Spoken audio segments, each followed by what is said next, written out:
சைந்தவி பாடும்போது டிவியோடைய மியூசிக்கில் சைந்தவி பாடும்போது அது இயல்பாக ஒரு எலிவேட் ஆன மாதிரி சில பேருக்கு அப்படி இப்போ எப்படி சொல்கிறது, இப்போ இளையராஜா சார் மியூசிக்கில் ஜானகி மேமோ எஸ்பிபி பாடினா ஸ்டாண்டர்டாக இருக்கும். அந்த ஹிட்ஸ் வந்து எல்லாரும் பாடியிருப்பாங்க. ஆனால் ஜானகி மேம் அண்ட் எஸ்பிபி சாரோடைய ஹிட்ஸ் தான் ஜாஸ்தி இருக்கும்.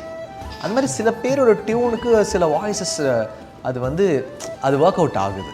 So that is there is some magic in that voice and the tune which just gets presented. Sometimes it happens. இப்போ ஹரிணி மேம் பாடினா அவங்க எல்லாருக்குமே சூப்பராக பாடிருப்பாங்க. எனக்கு பாடும்போது ரொம்ப நல்லாயிருக்கும். ஓகே, இப்போ சங்கர் மகாதேவன் எனக்கு பாடினார் உருகுது, நல்லா இருந்துச்சு. ஸோ சம்டைம்ஸ் உங்களுக்கு சங்கர் மகாதேவன் ரொம்ப பிடிக்குமா? இந்த இன்டர்வியூவில் ஒரு 6 தடவை ஒரு பேர் சொல்லி இல்லை அவர் என்னன்னா சில சாங் வந்து அவருடைய சில பேர் அந்த வாய்ஸ்லேயே எலிவேட் பண்ணுவாங்க. இப்போ எஸ்பிபி சார் வந்து எப்படி அவர் நிறைய சாங் வந்து அவர் வாய்ஸ்க்காகவே நம்ம கேட்கணும்னு நினைக்கும் போது ஸ்ரேயா கோஷல் எனக்கு நிறைய பாடியிருக்காங்க. லைக் உருகுதே, உன் பேரை சொல்லும்போது நிறைய பாட்டு வந்து பாடியிருக்காங்க. எனக்கு உன் பேரை சொல்லும்போது எல்லாம் ரொம்ப ஆமாம் அவங்க தான் பாடியிருப்பாங்க, ரொம்ப அழகாக பாடியிருப்பாங்க.